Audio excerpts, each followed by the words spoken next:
Terima kasih Anda kembali bersama kami pemirsa. Kini saatnya saya menyapa Pak Slamet. Pak Slamet, tadi disampaikan oleh Pak Supratman Ya, bahwa ada keinginan dari BNN untuk mengurangi kewenangan dalam hal penindakan. Dalam hal ini itu disampaikan oleh Pak Buas kepada Pak Supratman walaupun belum secara resmi. Nah, menurut ya, Anda betul. apakah ini sudah tepat dan juga memang sudah dibahas di BNN? Ya, ya. Yang saya tahu di dalam draft usulan itu kewenangan soal penyidikan itu tidak ada perubahan, tapi kalau soal rehabilitasi memang pelan-pelan akan dikembalikan kepada yang berwenang yaitu Kemenkes dan Kemensos. Kalau boleh saya bacakan bahwa ada beberapa hal yang diusulkan oleh kita. Pertama adalah soal nomenklatur penamaan undang-undang, pencabutan hak sipil bagi bandar narkoba, kemudian definisi pecandu, penyalahgunaan narkotika dan korban dipertegas, kemudian pengaturan soal NPS yang diperluas, pembentukan asesmen agar masuk dalam hukum acara pidana narkotika, kemudian penguatan lembaga BNN, kemudian soal pembentukan peradilan khusus narkotika, itu Mbak kemarin yang masuk ke dalam. Ini ringkasannya Mbak. Oke, baik. Soal peradilan khusus itu nantinya akan seperti apa gambarannya, Pak? Jadi kalau soal peradilan khusus diharapkan oleh BNN mulai dari penyidikan, kemudian penuntutan sampai dengan peradilan itu memakai seperti peradilan tipikor seperti di KPK. Jadi semuanya adalah orang-orang yang narkotik, penyidik narkotik, jaksa penuntut narkotik dan hakim narkotik. Itu Mbak gitu. Oke, baik. Ada lagi yang ingin disampaikan mungkin Pak sebelum kita tutup dengan Pak Slamet mengenai usulan revisi Undang-Undang Narkotika ini, mungkin ada yang ingin lebih digali untuk diketahui oleh masyarakat?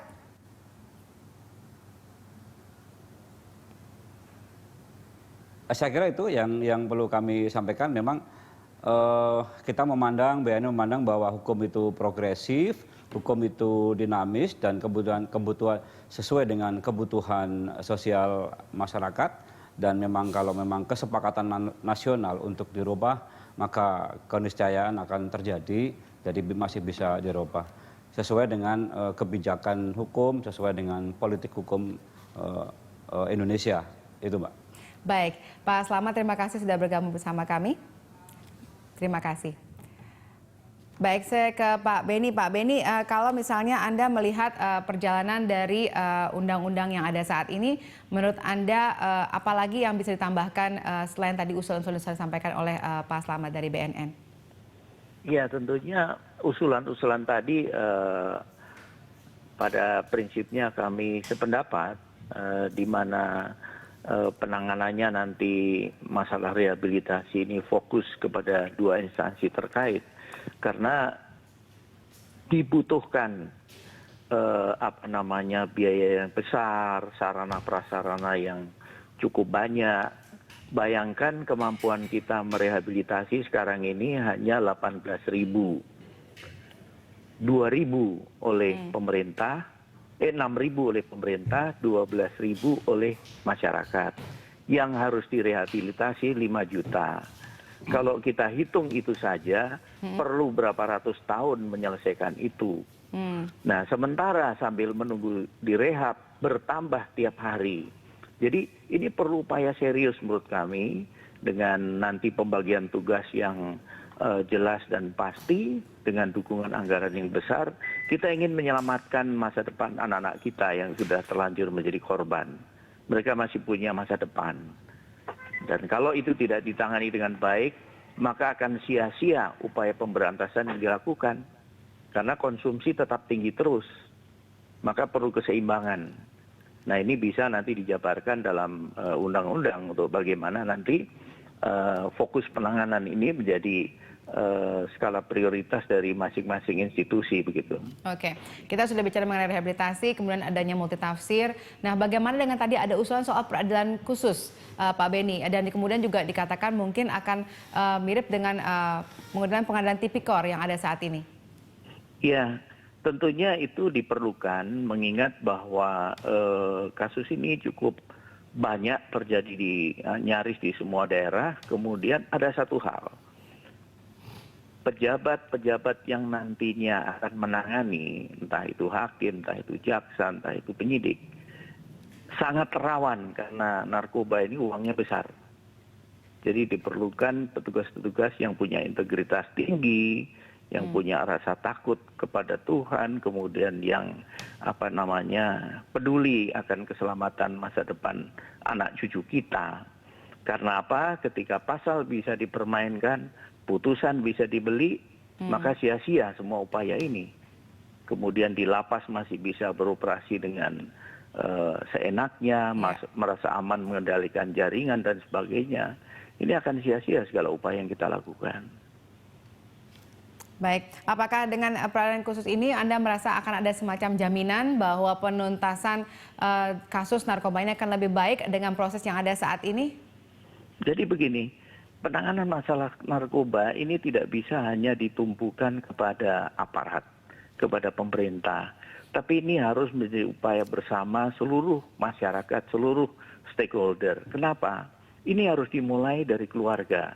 Ketika keluarga berhasil mendidik, membina anak-anaknya dengan baik, anak-anak yang soleh, anak-anak yang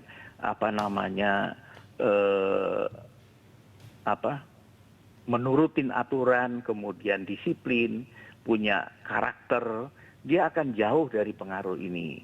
Kegagalan dalam pendidikan keluarga akan serta-merta nanti menjadi lahan yang subur untuk penyebaran narkoba ini. Jadi upaya ini harus dilakukan bersama-sama. Saya yakin kalau masing-masing keluarga berhasil mendidik anaknya dengan baik, maka narkoba tidak akan berkembang. Ya. Dia tidak akan ada konsumen baru. Karena anak-anak muda kita sudah kebal. Tidak mudah terpengaruh dengan gaya hidup ataupun dengan tawaran-tawaran masalah narkoba ini. Iya. Baik, kita berharap bahwa revisi Undang-Undang Narkotika ini akan dapat berjalan dengan baik dan bisa memberikan jaminan bahwa penuntasan kasus narkoba akan lebih baik di masa yang akan datang. Terima kasih Pak Beni sudah bergabung sama kami malam hari ini. Selamat malam. Malam. Baik, Pak Supratman, sebelum kita tutup, menurut Anda kalau melihat ada pembahasan berbagai hal ini, apakah Anda yakin juga bahwa rekan-rekan komisi nantinya di DPR akan sepakat untuk memperkuat misalnya upaya dari BNN yang ada saat ini? Saya rasa dari awal ya, apalagi dengan kepemimpinan Pak Budi Waseso yang begitu mendapat apresiasi yang luar biasa, bukan hanya di teman-teman di Komisi 3 maupun, tetapi hampir seluruh masyarakat Indonesia memperlihatkan bahwa kita punya harapan yang besar dengan kepemimpinan Pak Budi Waseso. Seperti yang saya sampaikan tadi, minimal kalaupun ada yang salah dari perbincangan saya dengan Pak Buas menyangkut soal kewenangan, tapi setidak-tidaknya soal keinginan menyerahkan rehabilitasi ini kepada pihak lain itu sudah sebuah hal yang luar biasa menurut saya. Nah, oleh karena itu saya hanya ingin menitip pesan baik kepada BNN maupun kepada Kementerian Hukum dan HAM sebagai pihak yang mewakili pemerintah nanti dalam penyusunan RUU ini, tolong nanti semua dipersiapkan secara matang, terutama yang menyangkut naskah akademik maupun draft rancangan undang-undangnya. Karena kita kemarin dalam hal ini sudah bersepakat dengan Kementerian Hukum lewat Dirjen Perundang-undangan dan Kepala BPAN supaya ini menjadi usul pemerintah. Nah, kalau ini bisa dipersiapkan secara cepat, mudah-mudahan kita punya komitmen yang bersama sebagai bangsa untuk segera menyelesaikan persoalan ini yang di mata kita memang sudah sangat tidak bisa kita biarkan begitu saja. Oke. Dari perkembangan yang ada saat ini, menurut Anda kira-kira mampukah pada saat ke depan ini dengan adanya misalnya revisi undang-undang nantinya BNN bisa melaksanakan tugasnya? Saya rasa itu tadi, karena dari 13 seperti yang disampaikan oleh Pak Slamet tadi itu murni, itu usulan resmi yang disampaikan kepada Badan Legislasi, termasuk salah satu diantaranya yakni peradilan khusus tentang narkotika. Intinya bahwa ada sebuah semangat yang sama. Baik DPR, pemerintah, dan terutama kepada BNN maupun kementerian-kementerian terkait, bahwa ini adalah musuh kita bersama. Itu dulu standing point-nya sudah luar biasa sekali. Nah, tinggal nanti ke depan implementasinya, terutama menyangkut koordinasi, itu betul-betul harus dijalankan secara maksimal oleh BNN untuk mengkoordinasikan kepada tindakan-tindakan pencegahan maupun penelusuran sindikat-sindikat ini kepada kementerian ataupun instansi-instansi terkait. Kalau ini bisa dilakukan secara maksimal, saya yakin dan percaya ini dengan revisi ini akan semakin baik lagi. Gitu. Iya, kalau ini terakhir sebelum kita tutup, kalau menurut Anda adakah hal yang mungkin bisa dilakukan oleh pemerintah dalam hal ini lebih kuat dalam rangka untuk mendorong ini bisa diterima sebagai salah satu prioritas prolegnas 2016? Ini bukan lagi, sekali lagi, ini masalah kita sebagai bangsa. Kita sudah bersepakat semua nih. Artinya antara wakil rakyat dengan pemerintah sudah memandang ini sebuah masalah yang sangat urgen. Kita berkali-kali dinyatakan bahwa ada 3 musuh utama bangsa kita hari ini. Yang pertama adalah korupsi, kedua adalah tindak pidana terorisme, dan yang terakhir adalah tindak pidana narkotika. Hampir semua di kesempatan yang ada, semua bersepakat bahwa dibandingkan 2 yang ini, walaupun ini berbahaya, bukan berarti sepele, tetapi upaya pemberantasan tindak pidana narkoba ini adalah merupakan sebuah upaya kita yang tidak boleh main-main, dan oleh karena itu ini harus menjadi sebuah komitmen kita sebagai bangsa untuk menyelamatkan bangsa ini dari ketergantungan maupun upaya-upaya dari bangsa lain untuk memperkecil upaya kita dalam rangka upaya kebangkitan bangsa ke depan. Nah, oleh karena itu sangat urgenlah posisinya dalam rangka revisi ini. Sekali lagi, ini demi kepentingan bangsa kita, anak-anak kita, generasi muda kita yang akan datang sebagai tulang punggung keberhasilan bangsa ini ke depan, dan itulah satu-satunya jalan yang harus kita lakukan. Iya, kita harapkan benar-benar bisa nanti revisi undang-undang ini benar-benar bisa mengatasi segala macam permasalahan yang ada saat ini, dan mudah-mudahan bisa mengurangi kasus narkoba di Indonesia. Terima kasih Pak Supratman sudah bergabung bersama kami malam hari ini.